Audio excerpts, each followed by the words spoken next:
church para mag-pray. Amen. I love you, God. Thank you, God. Amen. So po, lagi po kami din. Amen. Bye-bye, God. Sana po lagi po kaming ingat. Makauwi na nga ako. Makaupo muna nga dito. Napakalayo pa ng bahay ko. Putang ina, may kuto ata ako eh. Kape!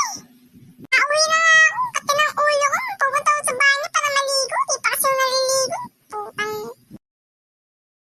Ayan, nakauwi na ako. Nasampa kasi yung pangtanggal ng kuto. Ang ina naman. Nabulok siya ng kwarto ko. Yan tuloy. Nakadikit pa kasi dito eh. Kung tuloy na wala yung pangtanggal ko ng kuto. Tanong ko, ano yan? Iuman si mama. Kaya mo na nga. Di ako makaikit eh sa sobrang kati ng ulo ko. Kakainis, gago. Kapunta nga muna din sa mga kaibigan ko.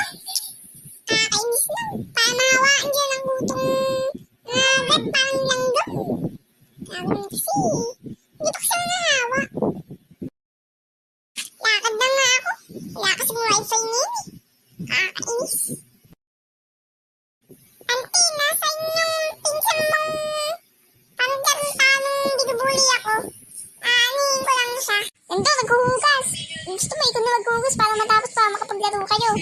Ay, wag na pala, uuwi na ako. Happy naman tayo. Langyang bata. Natutulog ng pinsan niya eh. Punta-punta pa din, nagsayang na ng oras. Kung nagustuhan niyo tong video na to, click nyo lang yung subscribe tapos share. Tapos like mo na rin to para meron pang part 2. Yun lang, bye-bye. Panoorin mo isa kong part 2. Mag-subscribe ka muna bagong panoorin. Bye-bye. Pang-adult lang to. Adult. Bye-bye.